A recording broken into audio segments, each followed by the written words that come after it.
Oi, gente, de volta aqui ao nosso Tribuna Destaques da Semana, nosso Tribuna Nordeste, com os destaques da semana. E, gente, infelizmente, a gente vai abrir os nossos destaques com o saldo dessa tragédia lá em Paulista, né, na região metropolitana do Recife, e o saldo negativo de 14 mortes no desabamento de um prédio que estava já condenado, interditado, e vinha sendo ocupado por 3 famílias de maneira irregular.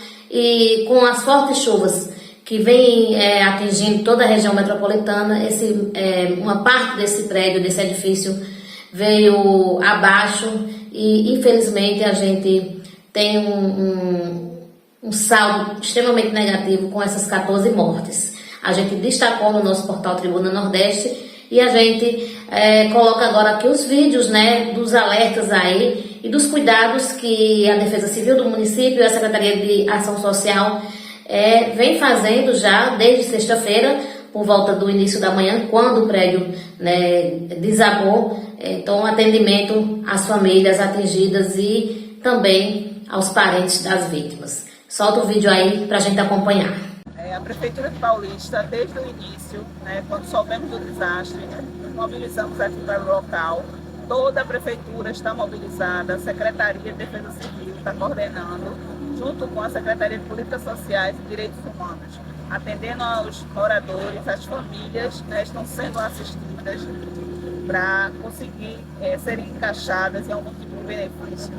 Já existe um abrigo, né, que já está todo estruturado para atender essas famílias. Nenhuma família vai ficar desassistida, né? Temos o apoio da Secretaria de Políticas Sociais, Secretaria de Obras e Serviços Públicos, Secretaria de Saúde e demais secretarias estão nos dando apoio. A Defesa Civil vai continuar com os monitoramentos, né, nos prédios e nas demais áreas. Estamos aqui com a Secretaria de Políticas Sociais e Direitos Humanos, né, no ponto do desabamento. Estamos, na verdade, com 2 apoios. Estamos com equipe de plantão aqui na Igreja Presbiteriana e com equipe de plantão na Escola Edson Gomes, que servirá de abrigo para as famílias que necessitarem de abrigamento. Nós já estamos com um ponto de apoio lá para abrigamento. Nesse ponto de apoio aqui, nós estamos fazendo um fluxo de atendimentos, né? A família chega, se há necessidade de auxílio funeral, nós estamos encaminhando para o auxílio funeral. Se há necessidade de abrigo, nós estamos encaminhando. Se há necessidade de alimentos, nós estamos alimentando. Andamento aos nossos destaques da semana, a bola fora do apresentador Carlos Alberto de Nóbrega, do programa A Praça é Nossa do SBT, que, sendo entrevistado na segunda-feira pelo programa Roda Viva da TV Cultura, um comentário bastante infeliz, preconceituoso, contra a questão da falta de diploma do presidente Lula, que já aprovou que não é a questão do diploma que o fez, né, tão querido e com as suas gestões tão bem aprovadas pela população e por todos que o reconduziram agora em 2022 para governar pela 3ª vez o Brasil. Então, vamos acompanhar essa fala extremamente elitista, digamos assim, do entrevistado. Interessante que Carlos Alberto... Pergunta. Pro Lula? Pro Lula. Ok. Qual é? O que o senhor me explica de um presidente da República, no dia que recebe o diploma de presidente, chora e diz que é o primeiro diploma que ele recebeu na vida? Vera, quando o Lula estiver aqui, Eu vou fazer a pergunta do Carlos Alberto. Um homem que não tem um curso ginasial, universitário, contábil, qualquer coisa, ser presidente da República. Mas o voto é livre, a pessoa pode votar. Por isso que o país está desse jeito. Temos dúvidas. Vocês acompanharem. E para variar, como todo simpatizante da ala, né, sempre tem o dia depois, o day after, para pedir desculpas, dizer que foi infeliz no comentário. Então, o mesmo Carlos Alberto de Nóbrega, que falou de forma preconceituosa nessa questão, novamente trazendo um fato que hoje em dia ninguém questiona mais, a questão de Lula não ter o diploma universitário. E ele, em entrevista ao site UOL, na coluna Splash, disse o seguinte, que tentou até, durante o programa, voltar atrás, dizer que não era bem aquilo que ele queria dizer, mas foi infeliz e pisou na bola, deu uma pisada na bola no assunto. Como sempre, né, com quem simpatiza com aquela área extremista, né, a gente acompanhou aí a entrevista toda, uma boa parte, não, acho que quase toda eu acompanhei e vi como era o comentário dele, direcionado a essas questões mais à direita, mais à extrema-direita. E vamos mudar de assunto, saindo dessa questão desgastante, né, mas fora de ordem, fora de moda de Carlos Alberto de Nóbrega, na questão com o Lula, foi bastante criticado nas redes sociais, por isso que ele voltou atrás também. Inclusive ele falou que só fez o curso superior por imposição do pai, que na verdade nunca exerceu a função de advogado, nunca exerceu a carreira jurídica, e sim a carreira como redator e como artista na televisão. Inclusive trabalhou em cirque, etc e tal. Então, ele, como é que se diz, aquele ditadozinho, o sujo não pode falar no mal lavado, não é isso? A gente foi ter a primeira universidade, que na época era chamada Universidade Brasil. Mas ela não foi criada porque havia preocupação de ter estudantes nas universidades. Ela foi criada porque, na época, o rei da Bélgica vinha fazer uma visita para o Brasil, e o rei, para visitar um país, era obrigado a receber um título de doutor honoris causa. Então, criou-se a universidade para dar um título de doutor honoris causa ao rei da Bélgica. Isso demonstra um pouco o atraso a que a sociedade brasileira foi submetida durante tantos e tantos tempos. É por isso que muitas vezes a gente pega os dados socioeconômicos e a gente vê o Brasil tão atrasado. É por isso que a gente vê que o Brasil tem proporcionalmente menos alunos nas universidades do que o Chile. É por isso que a gente vê que o Brasil tem menos alunos proporcionalmente na universidade do que a Argentina. Porque em 1918, a Argentina já tinha tido em Córdoba a sua primeira reforma universitária. Em 1918, ela já tinha feito a sua primeira reforma universitária e o Brasil não tinha tido a sua primeira universidade. É só para vocês lembrarem, quando vocês estiverem na frente do espelho xingando alguém e falar que o país é atrasado, para vocês saberem que alguém quis que o país fosse assim. Alguém desejou. Então, quando eu tomei posse, eu não tinha nem diploma universitário e nem o meu vice de Alencar. Mas eu tinha adquirido consciência nas minhas lutas sindicais e no aprendizado que eu tive de que não existe na história da humanidade, e muito menos existia, alguma nação que tivesse se desenvolvido sem antes investir na educação. Ou seja, a educação é definitivamente a base principal pela formação intelectual, profissional e cultural de uma sociedade. E quanto melhor for a educação, mais a sociedade será forte, firme, e a sociedade será uma sociedade mais avançada, mais solidária, mais fraterna e mais humanista, que é o que nós estamos precisando nesse momento. Na terça-feira, na Câmara de Vereadores, em Petrolina, o lançamento do PRONAF, do Plano Safra 2023-2024, que o lançamento oficial em Pernambuco foi aqui em Petrolina. E o Banco do Brasil, que organizou todo o ato lá, as discussões, os convites, foram convidados desde políticos, autoridades, vereadores. O prefeito Simão Durando foi quem abriu oficialmente, quem conduziu o encontro foi o primeiro vice-presidente da Câmara, o vereador Manuel da COSAP, do União Brasil, e tiveram algumas falas.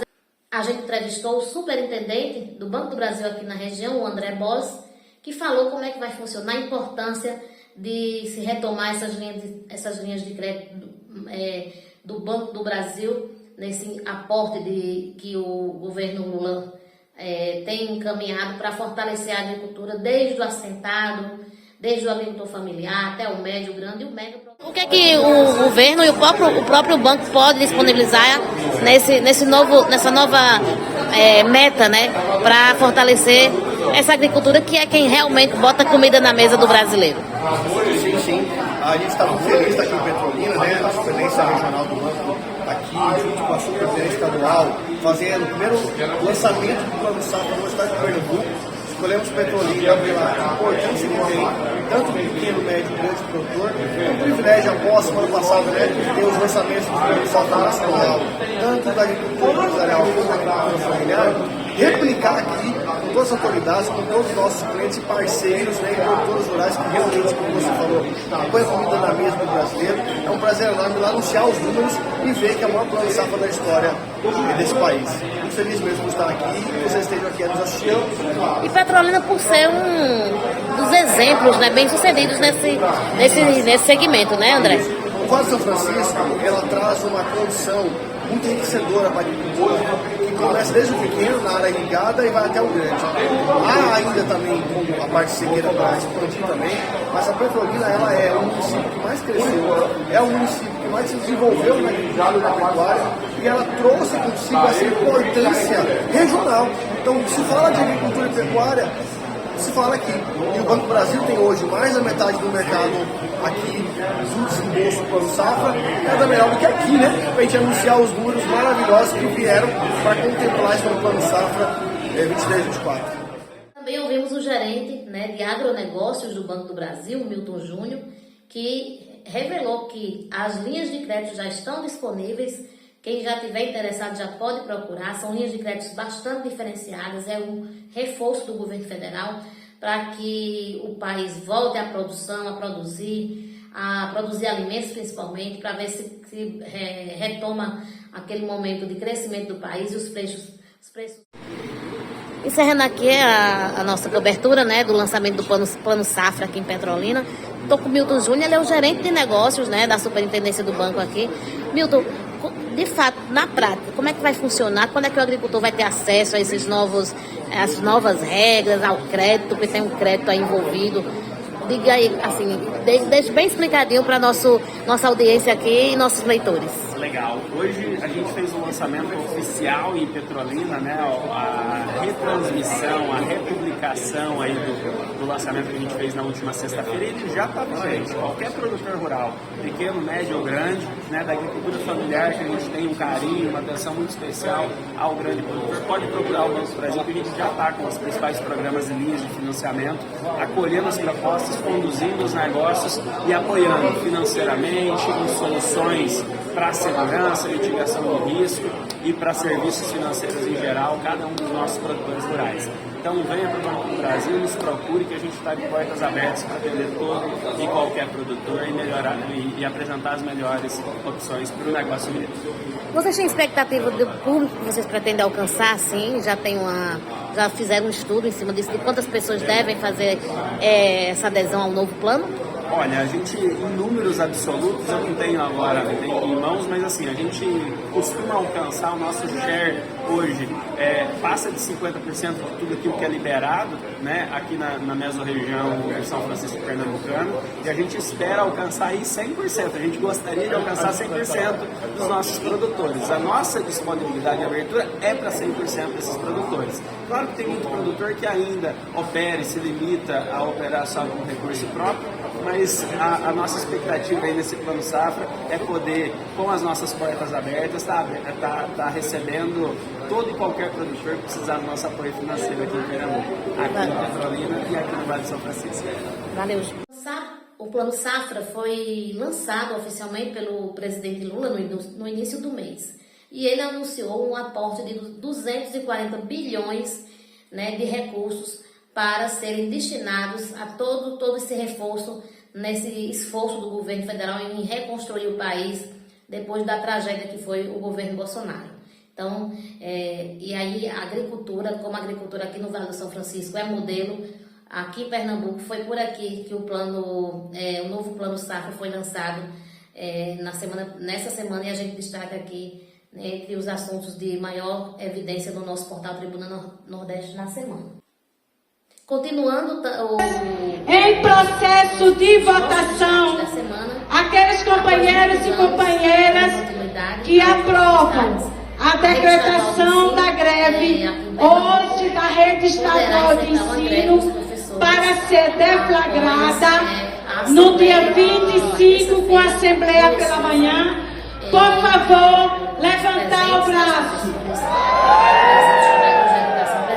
É luta, resistência, luta, resistência, luta, resistência, luta, resistência.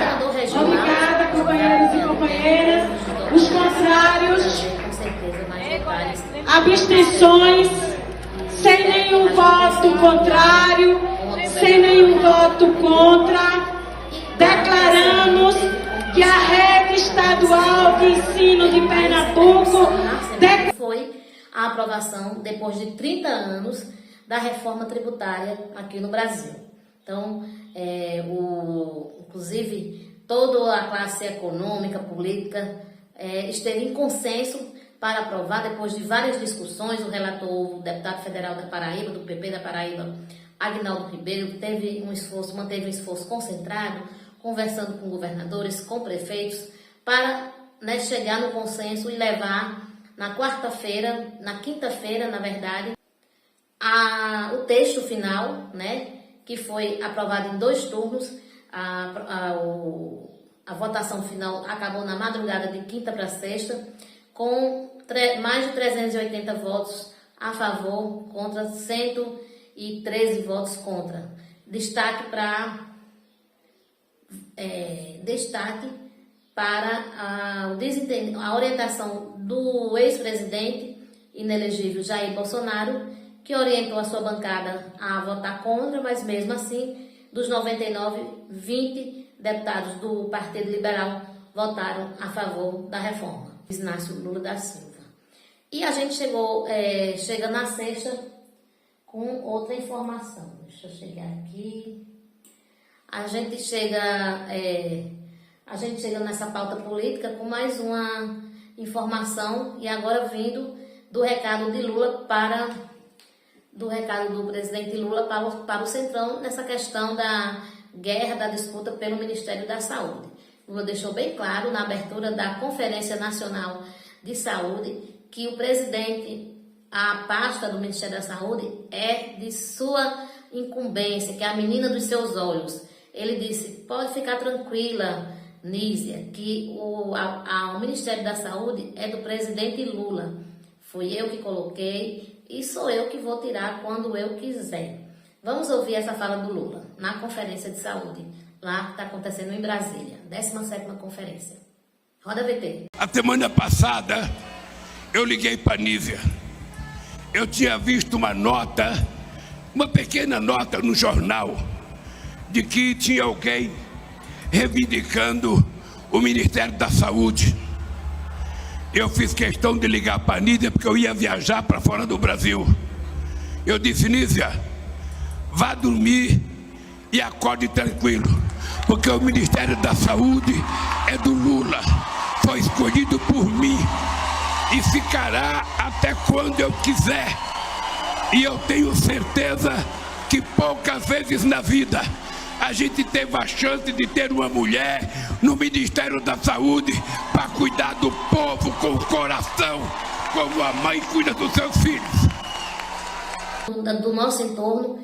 E a Câmara de Vereadores de Petrolina, que está em recesso, desde antes do São João, vai passar por uma reforma grande e vai ter que sair de lá. As atividades vão ter que ser suspensas no prédio oficial da Casa Plínio Amorim, porque vai passar por uma reforma geral, cerca de 5 milhões, segundo os corredores lá. A gente ainda vai conversar oficialmente sobre essa pauta com o presidente Aero Cruz, o vereador do MDB, para saber como é que vai funcionar. O que se comenta é que a partir de setembro ou outubro, as atividades legislativas dos gabinetes vão passar para um prédio próximo, que está sendo em reforma, e as sessões ordinárias, as sessões plenárias, vão ser feitas no auditório ou do IGPREV ou da sede da OAB seccional aqui em Petrolina. Então, a gente vai pegar detalhes, mas essa é a informação que a gente tem da Câmara de Vereadores. E por falar em Aerocruz, a gente vai encerrar esses destaques da semana com, né, um dos eventos em que o vereador, que é motociclista, sempre se fez presente, que hoje é um dos maiores no calendário de festas da cidade, que é o Motochico. E o Motochico esse ano trouxe uma das principais bandas do rock nacional, que é o Ira de Nazi, de Escandurra, que fez um verdadeiro... tocou todas as clássicas da banda, colocou todo mundo para dançar no ritmo do rock, daquele rock que a gente sempre admirou, do rock nacional. E a gente vai fechar os destaques com essas imagens. A gente